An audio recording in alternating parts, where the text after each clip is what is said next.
매주 목요일은 제11대 경기도의회 의원들과 함께 골목길 민생 현안과 대안을 짚어보는 시간입니다. 민생의회. 오늘 경기도의회 김동영 의원님 모셨는데요. 안녕하세요. 안녕하세요. 반갑습니다. 예, 의원님 오늘의 기후 청취자분들께 직접 한번 소개해 주신다면요. 네, 안녕하세요. 오늘의 기후 청취자 여러분 반갑습니다. 저는 남양주 오남 출신 경기도의 건설교통위원회 부위원장 김동영 의원입니다. 지난 3년간 지금 제가 건설교통위원회 위원으로 활동하고 있는데요. 우리 경기도민 1,420만 경기도민 그리고 우리 오남 주민 여러분들이 안전하고 좀 행복하게 생활하실 수 있도록 또 경기도의 대변인 또 오남의 대변인으로 활동해 왔습니다. 이제 앞으로 1년 남았습니다. 제 임기도. 임기가요. 1년 남았는데 남은 1년 동안도 우리 주민들에게 또 우리 도민들이 정말 안전하고 행복하게 사실 수 있도록 맡은 바 소임을 열심히 다하도록 하겠습니다. 네, 의원님 경력을 이렇게 쭉 보니까 민주당 중앙당 당보 기자로 활동을 시작하셨다고 했고 국회의원 정책특보 보좌관을 하셨고요. 네네. 전체 의원실을 책임지는 보좌관이셨네요. 네네. 그리고 아주 유명한 여론조사 기관에서 이사로도 활동하셨고 그러면 네네. 사실 정치가 이것도 케이팝처럼 스타만 있는 게 아니라 스텝하고 기획자들이 쫙 있는 건데 네네네. 여의도에서 경력을 상당히 쌓으셨다는 생각이 들어요. 그리고 이 경기도로 와서 도의원을 하실 때는 이제부터는 좀 내 정치를 해야겠다 이런 마음이셨던 걸까요? 어떤 계기였을까요? 제가 이제 이 정치에 발을 들여놓은 거는 네. 진짜로 말씀하신 바대로 새천년민주당 중앙당 홍보 기자로 새천년 민주당 때부터요. 예, 새천년 민주당에서 입당하면서 이제 했고요. 그게 그러면은 1990 제가 2001년도에 2001년도요. 네. 2001년도에 졸업을 좀 늦게 했습니다. 제가. 2001년도부터요. 네. 야. 그래서 이제 코스모스하고 바로 들어갔는데 네. 그 이제 우리가 민주당이 분당하면서 음. 분당하는 과정 속에서 저는 이제 여론조사 기관으로 들어갔었습니다. 아하. 그래서 이제 여론조사 기관에서 이제 민심을 읽는 방법 그리고 우리 국민들과 소통하는 방법 이걸 좀 많이 배웠고요. 네. 그리고 이제 이런 걸 어떻게 좀 더 우리 삶의 질을 더 높일 것인가에 대한 부분으로 고민해 왔고 제 정치 이력 속에서 보면 저는 그래서 노무현 대통령 전 대통령님 그리고 이해찬 전 총리님 그리고 문재인 전 대통령님 그리고 이재명 현 대통령님까지 제가 이제 대선 경선 캠프 또 대선 캠프에서 주로 여론조사 팀장이나 전략기획팀으로 활동을 해왔습니다. 네. 이제 전재수 이번에 해수부 장관님 되셨죠? 네, 네. 장관님 전재수 의원님 보좌관도 좀 해왔는데 그러면서 이제 조금 우리 정치에서 있어서의 정책 이게 얼마나 우리 국민들에게 더 많은 영향을 미치는지에 대한 부분을 좀 많이 고민했고요. 또 국정기획위원회 네. 이 아마 노무현 문재인 정부 때 아마 있었을 겁니다. 네. 그때에서 저희가 이제 여러 가지 정책 관련된 조사를 많이 했어요. 그래서 정책 개발 능력 또 이제 정책을 또 어떻게 실현시킬 수 있는지 이런 것들을 많이 고민해 왔는데 아주 우연치 않게 보좌관 시절에 갑자기 오남 지역에 대해서 좀 발전시켜 줄 수 있느냐 한번 와서 너의 오늘 보니까 경력이 그렇죠. 대단한데 예. 한번 와서 좀 도와주라 예. 라고 해서 일명 스카우트 돼가지고 그냥 오남이란 동네로 가신 왔습니다. 거군요. 그래서 이제 이렇게 우리 1,420만 경기도민을 위해서 일할 수 있는 기회를 얻게 되었습니다. 네. 출마 제안을 받고 남양주 오남으로 이제 스카우트해서 가셨던 건데 김동영 의원님 그래서 그런지 건설교통위원회에 계시면서 여러 조례 발의하신 거나 정책 활동하신 게 과연 이렇게 중앙 정치에서 큰 그림을 보다가 오신 분답다 하는 생각이 들어요. 아유, 과찬이십니다. 네. 그 경기도 내 노선버스 친환경 버스로 전환하는 조례안 대표 발의하셨는데요. 네네네. 지금 이게 아주 중요한 분야잖아요. 네, 환경 맞습니다. 정책에서 이 조례가 어떤 내용을 담고 있는지 궁금합니다. 우리 건설교통위원회에서 과연 어떤 기후 네. 변화 또 기후 위기에서 어떤 일을 할 수 있을까? 우리가 할 수 있는 일은 뭘까? 이런 거를 고민하다 보니까 일단 우리 주위에 많은 버스들이 그동안 쾌쾌한 매어는 연기를 뿜던 이 버스들이 어느 순간부터 CNG 버스로 또 전기 버스로 전환되기 시작을 했어요. 네. 그래서 좀 더 들여다 보니까 여기에 대한 우리 지원 조례라든가 이런 근거들이 조금 많이 빈약하더라고요. 네. 그렇게 해가지고 우리 경기도의 대중교통 이용하시는 모든 분들이 좀 더 쾌적하고 더 안전하게 지내실 수 있도록 버스의 친환경 버스로의 전환을 지원하는 조례를 만들었습니다. 실제로 2024년도에 경기도에서도 우리 친환경 버스 전환을 통해서 네. 탄소 중립을 실현하겠다라는 이런 계획까지도 발표를 했거든요. 아직도 경유와 CNG 그 버스들이 아직까지 많이 남아 있습니다. 우리가 행정사무감사에서 제가 꼭 얘기하고 있는 게 경기도의 계획은 그러니까 전환을 많이 하겠다라고 네. 하지만 실질적으로 그 속도라든가 이런 건 굉장히 느려요. 또 그러한 노력들을 많이 하고 있지만 한계에 봉착되고 있는 것도 많거든요. 네. 그래서 그런 부분들을 적극적으로 계획적으로 좀 하자라는 의미에서 이런 지원 조례를 만들었고요. 또 하나 이 전기버스가 들어오면서 가장 우려했던 거는 이제 중국산 저가 전기버스에 대한 그렇죠. 도입이었거든요. 네. 이제 배터리에 대한 부분도 우려가 굉장히 많았고 재활용이 안 되는 안 되는 건가요? 문제들. 그래서 약간 우리가 생각하는 진정한 친환경 버스가 맞냐라는 이런 고민이 있어서 이번에 그 조례에서 네. 그러한 내용들을 담아서 만들게 되었습니다. 배터리까지 다 재활용이 가능한 전기버스로 네네네네, 하자. 맞습니다. 중요한 내용이었네요. 근데 전기차 하면 전기버스, 전기차 최근에 작년부터 이렇게 화재가 한두 번 난 적이 네네. 있어서 물론 내연기관 차보다는 화재 비율이 낮다고는 하지만 한 번 나면은 어쨌든 저희는 겁이 큰 나잖아요. 피해가 나요. 이게 화재 우려가 많은데 이 안전성에 대해서는 어떻게 보시나요? 실제로 제가 이 조례를 만들기 전에 경기도에 자료 요구를 해가지고 전기버스가 화재가 난 사례를 해봐라라고 네. 했더니 실제로 몇 건 나오지를 않았었어요. 음. 근데 워낙 이게 화재가 한번 크게 나면, 나고 네. 그리고 진화가 어려우니까 진화가 우리 어려우니까. 이게 어느 순간 전기 자동차의 포비아, 두려움의 현상으로 좀 많이 나타나고 있었거든요.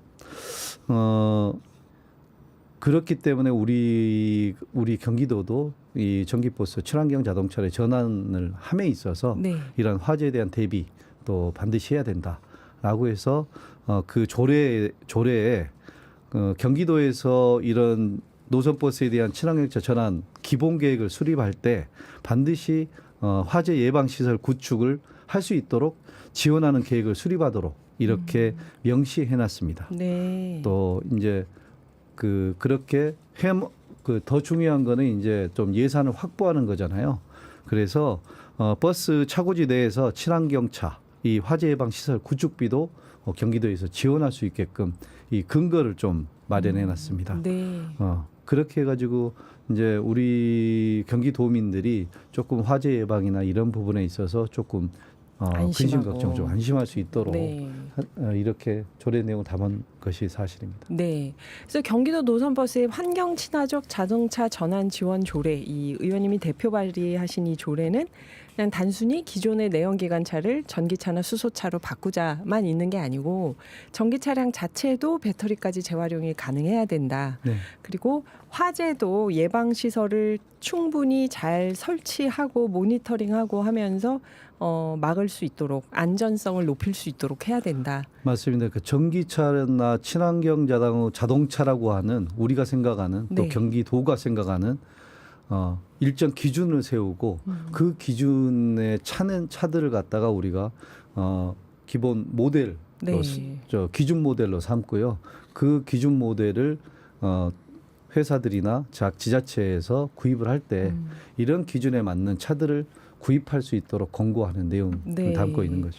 네. 그래서 이런 지원 조례를 하신 게 건설교통위원회에 계시니까 네. 또 대표 발의를 하셨을 텐데 의원님이 남양주 오남읍이 지역구시잖아요. 네, 맞습니다. 오남천을 중심으로 도시 하천 패러다임 전환 토론회도 주도를 하셨다고 들었어요. 네네네. 저희 하천 정비 사업하면 그 옛날 4대강부터 막 네. 떠오르는데 이 남양주 오남에서 이 오남천 정비를 어떻게 하려고 하시는 건지 좀 자세히 얘기해 주신다면요. 맞습니다. 우리가 그 4대강 하면 이제 하천 정비하면서 친수 공감 막 이렇게 얘기하면 네. 굉장히 우리는 4대강으로부터 굉장히 안 좋은 좋은 부정적인 이미지들이 이미지를 있었죠. 갖고 네. 그건 보를 쌓고 물결의 흐름을 막았기 때문에 네네네. 녹조 현상이 일어나고 그런 그랬죠. 거죠. 예. 그런 이유 때문이었죠.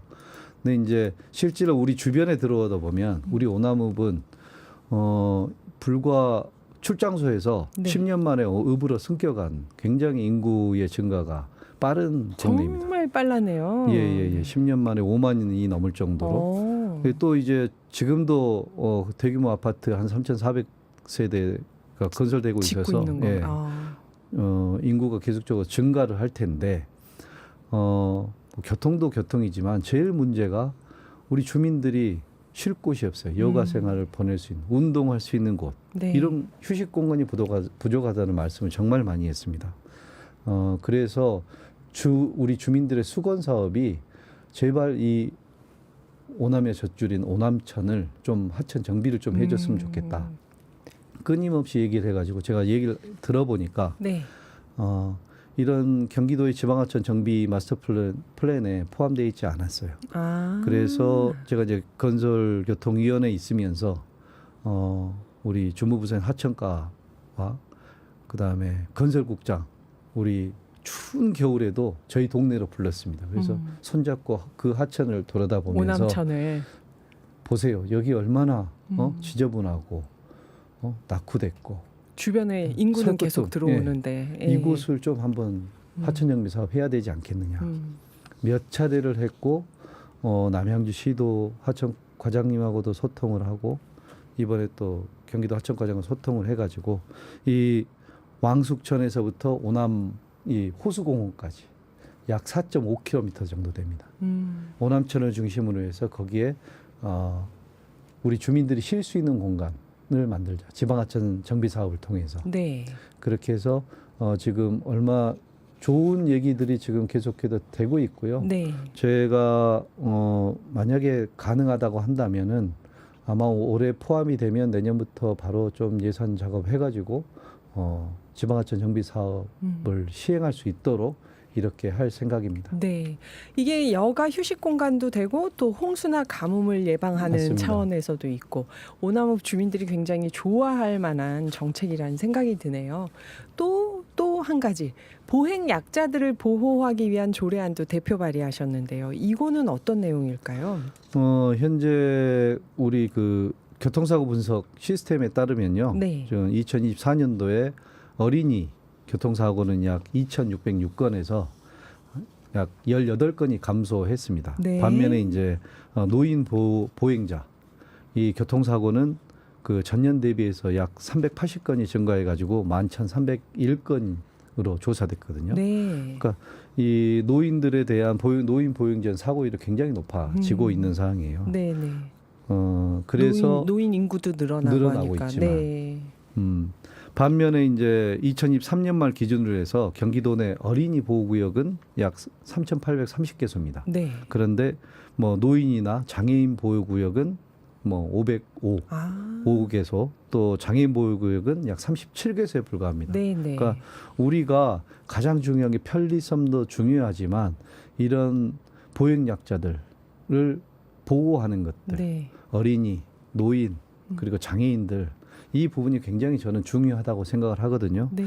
이게 이제 시 사업으로 돼 있는데 시의 책임으로 돼 있는데 네. 이게 시장 군수에게만 맡겨서는 안 된다. 우리 경기도지사 역시 어린이와 노인, 이런 장애인들, 보행 약자들을 보호하기 위해서 확실히 그 책임을 져야 된다. 네. 그래서 보호구역을 좀 확대하고 그리고 안정적인 관리에 대한 책임을 규정을 했어요. 그래서 그런 근거를 마련하고자 그런 조례를 좀 제정하게 된 것입니다. 네. 저희 탄소 절감 도시가 미래 도시는 어떻게 돼야 되는가 얘기하는 전문가들 오시면 항상 이 보행권 네, 강조하시는데요. 맞습니다. 오늘 의원님이 딱 거기에 맞는 조례안을 대표 발의를 하셨네요. 보행 약자들을 보호하기 위한 조례안. 노인, 한 장애인까지. 가지도 저는 그 왕숙지구 지금 건설되고 있는 네, 곳에도 네. 제가 건설교통위원회가 유럽에 그 시차를 갔을 때, 공부시차 네. 갔을 때 인상적인 거는 광장 밑에 그 이런 주차장이 있다는 거예요. 아, 광장 위가 아니라 아래. 광장 아래. 음, 그래서 광장으로 차량 진입이 어렵습니다. 어렵게 그래서 이 광장들은 사람들이 걸어 다닐 수 있게 하는 네. 보행. 안전하게. 그래서 제가 왕숙 지역에 왕숙이 지구도 그렇게 건설해 주라라고 벌써 한 2년 전부터 계속해서 얘기를 하고 있고 네. 연구를 하고 있습니다. 아, 그게 정말 미래형 신도시가 되겠네요. 왕숙 지구가. 네네. 또 의원님 남양주 오남에서 이렇게 지역 주민들 만나시면요.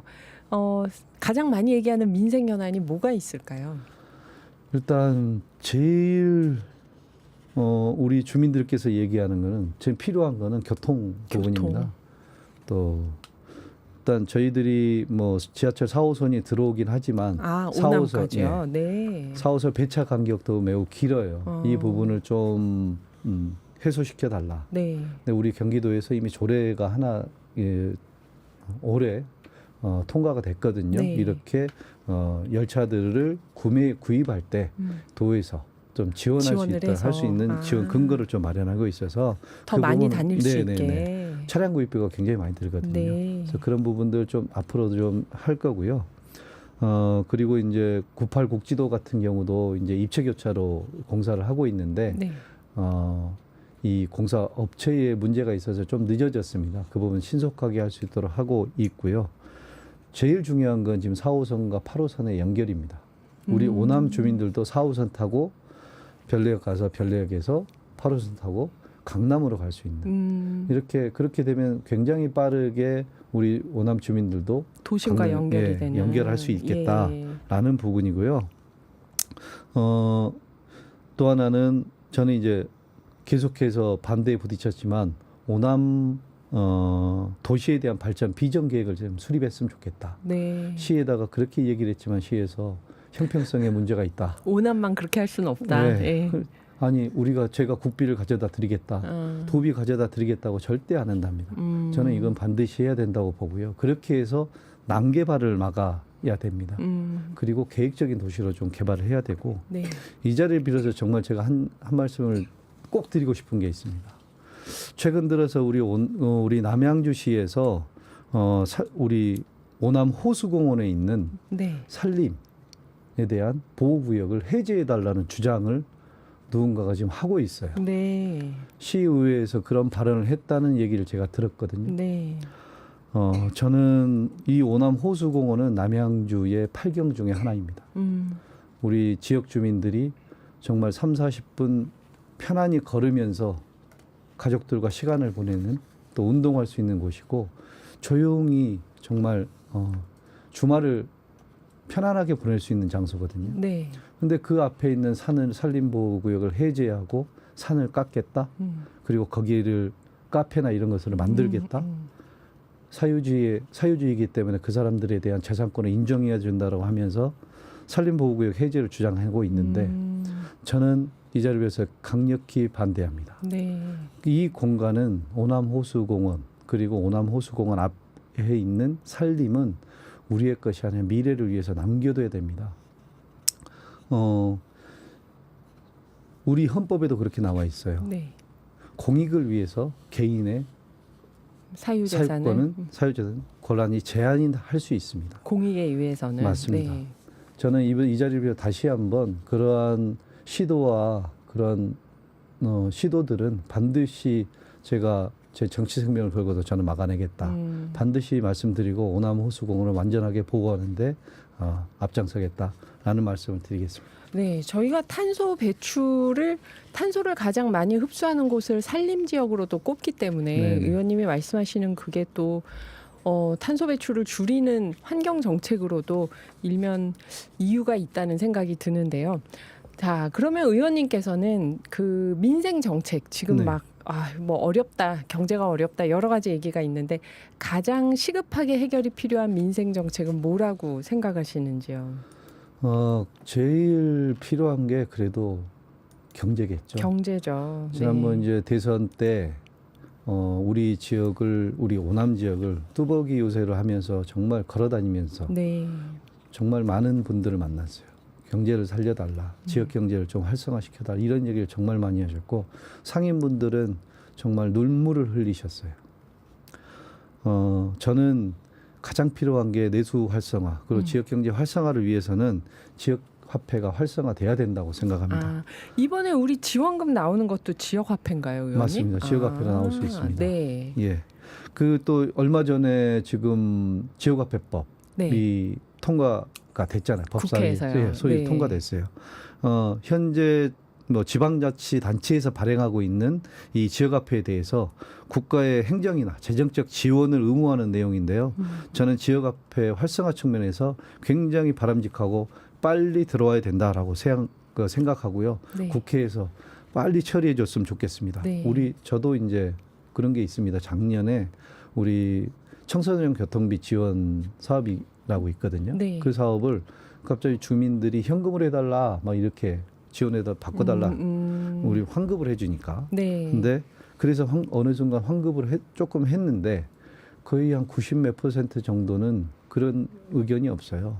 그래서 제가 강력히 주장해서 이걸 다시 지역화폐로 다시 전환해서 지급하라 네. 라고 해가지고 올해부터 다시 지역화폐로 지역화폐로. 다시 지금 하고 있습니다. 사실상 90%의 사람들은 지역 화폐로 만족했다는 거죠. 만족하고 있는 상황입니다. 네. 그래서 그런 부분도 있고 또 지역화폐를 가지고 또 사용할 수 있는 부분도 저희가 이제 계속해서 고민하고 있거든요. 네. 택시를 활용하는데도 지역화폐를 활용하거나 이런 부분들은 시스템을 개발하고 유통시키면 되는 거거든요. 네.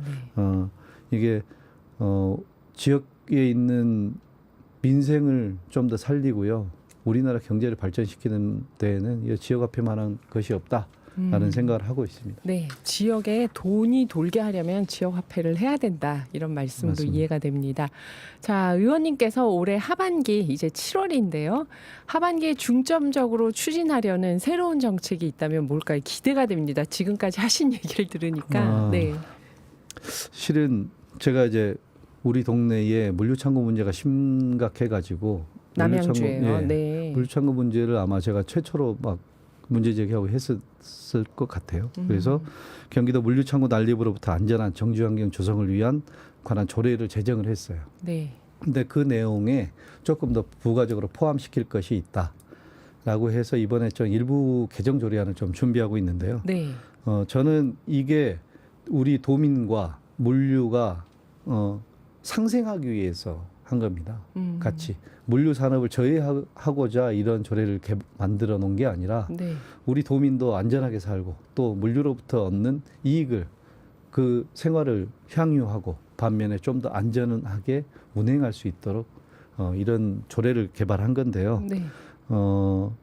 이 조례를 만든 근본적인 이유는 그 전에 광주나 하남이나 남부 지역에 물류 창고라든가 이런 것들 때문에 난개발이 심했어요. 엄청난 피해가 있었습니다. 네. 이제는 그게 북부 지역으로 옮겨오고 있는 올라오고 상황이에요. 있으니까. 근데 각 지자체에는 이런 조례들이 만들어져 있지 않고 기준조차 없어요. 그래서 그럼 경기도가 한번 이 기준을 마련해 가지고 네. 각 시군에 한번 공고 한번 해보자라고 해가지고 조례를 만들었거든요. 일례로 과거에 우리 지금 대통령이신 이재명 대통령께서 지사로 활동한 경기도지사 경기도지사 시절에 이런 일이 있었습니다. 산지 개발을 조금 기준을 강화하신 적이 있어요. 네. 무분별한 산림 훼손은 미래 세대에게 우리가 죄를 짓는 것이다. 이 토지주라든가 건축업자라든가 이런 사람들은 땅값을 부풀리고 이렇게 돈을 벌어야 되니까 산지를 훼손은 하고 이러려고 하는 욕구들이 강하잖아요. 그러한 시도들이 시군에서 많이 벌어지고 있는데 네. 그런 시군에서 그걸 못 뱉는 거예요. 왜냐하면 기준이나 이런 게 없으니까. 그래서 이재명 당시 지사님께서 자 경기도가 산지 개발 관련된 기준을 마련해서 각 시군에 공고를 해라. 이렇게 경기도가 기준을 마련을 해놓으면 시군은 버티기가 쉽다. 기준을 왜? 갖고 기준이 있으니까. 저도 그런 의미에서 이런 조례를 만든 거고요. 또 하나 이제 그 성남시 같은 경우에 우리 터미널이 없어졌다가 다시 재개장하는 사태가 있었잖아요. 네, 여객 터미널이요. 여객 터미널. 이런 도내 여객 터미널이 우리 경기도를 이동하는 하나의 핵심 허브로 작용할 수 있도록 우리 도내 여객 터미널의 재편 그리고 지원 방안을 마련하는 이런 정책적인 개발을 지금 하고 있습니다. 네. 저는 여객 터미널 재편 및 지원 정책은 좀 기대가 되는 게 저희 뭐 친척집들이 경기도 여기저기여가지고 네네. 예전에 시외버스 타고 가던 구간이 없어진 데도 있고 맞습니다. 그렇거든요. 이게 좀 잘 다시 재정비가 됐으면 좋겠네요. 어려워서 다 문을 닫는 상황이기 때문에 이게 네. 정부라든가 지자체의 개입이 필요한 상황이 됐다라고 생각을 합니다. 맞아요. 자, 의원님 말씀 들으면서 재밌었던 게 이재명 대통령께서 그 지역에서 중앙으로 차근차근 올라가셨다면 오늘 김동영 의원님은 중앙 정치를 충분히 흡수한 다음에 지역으로 내려오신 것 같아요. 그래서 이렇게 지역과 중앙이 섞이는 한국 정치라는 거를 새삼스럽게 느끼는데요. 오늘 민생과 지역 현안에 대해서 말씀 잘 들었는데 끝으로 오늘의 기후 청취자분들께 하고 싶은 말씀이 있으시다면요. 예, 이제 11대 도의원 임기 딱 이제 1년 남았는데요. 그동안 제가 우리 오남읍 주민들 그리고 경기도민들에게 진실되고 또 성실되고 성실하게 또 절실하게 활동해 왔다고 저는 자부하지만 우리 주민들께서 어떻게 생각하시는지 모르겠습니다. 물론 그렇게 생각하실 분이 많을 거라고 저는 생각을 하고요. 제 진심이 다져지기를 바랍니다. 그리고 앞으로 남은 1년이지만 우리 1420만 경기도민 그리고 우리 오남 주민 여러분들을 위해서 항상 이익을 대변하는 대변인으로서 앞으로도 끝까지 최선을 다하도록 하겠습니다. 그리고 우리 이재명 대표님에서 대통령으로 간 지 이제 좀 1년이 넘으셨는데 우리 이재명 대통령과 함께 우리 진짜 대한민국을 만드는데 우리 경기도의원으로서 또 저의 역할이 있다면 최선의 노력을 다하겠습니다. 네. 감사합니다. 취임 1개월이신데 한 1년 하신 것처럼 일을 많이 하시니까 저희도 헷갈립니다. 그래요. 지금까지 남양주 오남읍 김동영 경기도의회 의원이셨습니다. 기후가 민생 경제이자 미래 정치이기에 오늘의 기후에서는 김동영 의원님 명예기후 톡파원으로 임명하고 앞으로 의정활동하시면서 지구와 미래 세대를 위한 소식 수시로 나누도록 하겠습니다. 의원님 오늘 바쁘신 중에 나와주셔서 정말 감사드립니다. 초대해 주셔서 고맙습니다. 의정활동 응원합니다. 감사합니다. 네. 열심히 하겠습니다.